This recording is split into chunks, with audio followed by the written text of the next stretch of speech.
like I said, I want to be humble in victory too. I don't think I've done enough to make it on the pound for pound list, but I will definitely get there. It's personal between me and you, and I'm going to do you some serious harm, you big stiff idiot.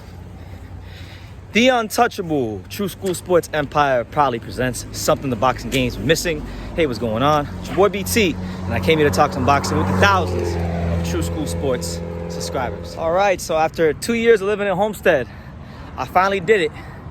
I ran from the crib to Homestead Motor Speedway. I never did it before. Always wanted to do it. Just got my 5.5, 6 miles in. Now I'm gonna do the other 5.5, 6 miles back. So it's a great way to start the Monday. But nonetheless, I wanted to talk a bit more about David Benavidez, as I'm getting back home doing these last 5 or 6 miles from the Speedway. You know, I gotta give him a lot of credit, man, because again, I'm not like a lot of people on YouTube. Yeah, I'll talk my shit. Yeah, if I think a fighter is a little bit overrated, I'll speak my piece. But if that fighter does what he's supposed to do, if he fights the fights that fans are asking for, and he performs, if he performs accordingly, and is able to get the victories in the fights that we asked him to take, then that fighter, I will thus then pivot and give that fighter his credit, his just due, his adoration, and let up on the criticism a bit. And David Benavidez has done that. 2023 has been a banner year for him. And I'm gonna say this, more importantly than him beating Plant, and more importantly than him even beating Andrade, as you guys saw in the beginning of the video, what's really won me over about Benavidez in the aftermath of this fight is his humility. His humility, because you know we live in a day and age with guys like Ryan Garcia, Shakur, Devin Haney. These guys are acting as if they've accomplished a Hall of Fame career, as if they've really done anything in boxing to be arrogant about, and they already think they're number 1, number 2, number 3, number 4 pound fighter. But then you get Benavidez, a guy who fights 2 of the top guys in his weight class, beats them with no controversy. And if he wanted to, look, I personally would right now I wouldn't place Benavidez top 10 pound for pound, but from his perspective, it would be very easy for him to make a good case for himself to be on the pound for pound list. I mean, youngest undisputed, not youngest undisputed, but youngest super middleweight champion in history, beating Plant, beating Andrade, Anthony Durrell, has a good resume. He's beating a lot of the top guys of his era at 168. It'd be very easy for him to prop himself up and be cocky and these kind of things. But you know what he says? He says that I'm not a pound for pound fighter yet.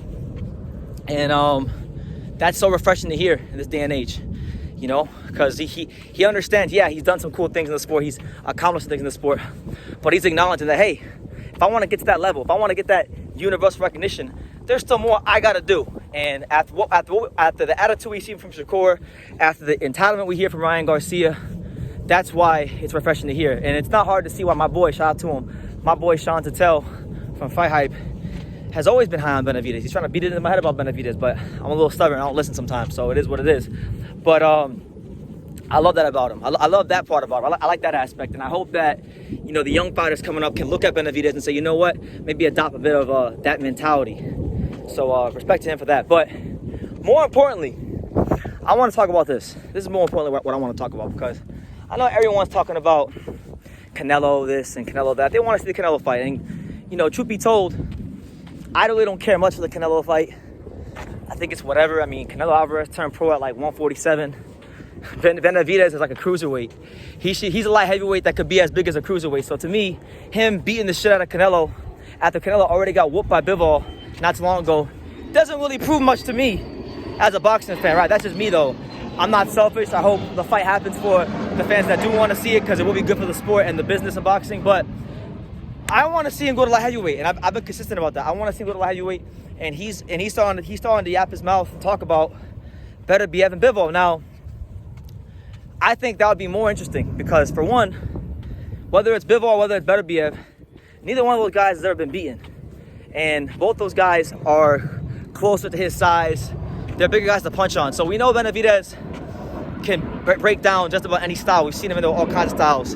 Athletic fighters, counter punchers, sluggers. And he's been able to handle himself pretty well, you know.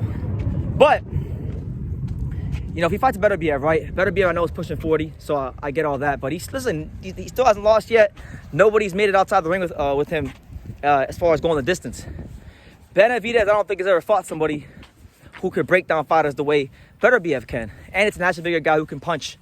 I think can match him as far as punch for punch. And it's a harder puncher than him. So I like that fight for him a lot. It was a fight, obviously, the WBC tried to make when he missed the scales and automatically placed number 1. He has to be reinstated. So there is some history there with that fight. And I would love to see the fight. I think those fights for me, as a boxing fan, him winning either against Beterbiev Bivol will go a lot further for me. I can't speak nobody but me. For me, than Canelo. Canelo, we can already see it. We saw it in the Ryder fight. We saw it in the third Golovkin fight. He's already on the downward spiral. Yes, business-wise, commercially, it makes a lot of sense. So I understand why he's calling for it. But the tougher challenge is not Canelo. The tougher challenge is Bivol or Beterbiev. As far as Bivol, he's never lost. He hasn't come close to losing yet. And there's even more storylines there with that one because, you know, David's always kind of ran his mouth about, oh, sparring this, sparring that. I did this to him in sparring. Okay, well, let's see it under the lights. I think it'd be a great fight for boxing. I think it'd be, a welcome challenge for Benavdiez. Him beating Benavidez Bivol is just better. It's just better for him. It shows more. I don't rate Canelo as highly as a lot of you guys do. Some of you guys think Canelo is the best Mexican fighter ever.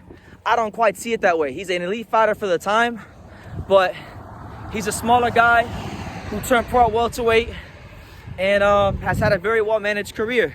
So God bless him and credit to him. But the tougher challenges are Beterbiev and Bivol. So I'm hoping that in a way, I'm kind of hoping that Canelo does fight Charlo or someone else. And I hope Benavdiez just gets frustrated and says, you know what? To hell with it. I'm going to light heavyweight and I'm going to take on the bigger challenges. Because I think Benavdiez has the fighting spirit and the personality to go up and do those kind of things. But if Canelo's around and that money's always a possibility, it'll always delay him from going to do that, And a move to light heavyweight is long overdue. So fight Beterbiev, fight Bivol, and leave Canelo alone. I feel like Benavdiez has now, with the Andrade and Plant fight, it's safe to say, I think he's turned a page in his career where I actually think, and this may sound a little stupid what I'm about to say or cocky or I don't know what the appropriate word is, but I feel like he's graduated past a Canelo fight. Like, fuck a Canelo fight. He's made his own lane for himself. I feel like David Benavidez in 2023 created enough value for himself where he doesn't need Canelo. He can go fight Beterbiev. He can go fight Bivol. He can go to light heavyweight and explore big fights up there. And people will watch. People will care. Once you get the Mexican boxing fans in Las Vegas chanting, "Si se puede, si se puede, si se puede, si se puede." Once you get that on your side, and to a degree, if you're a Mexican or Mexican-American fighter, you've made it. And I think Benavdiez has made it in 2023, which is why I'm saying he's created enough value to where, fuck a Canelo fight.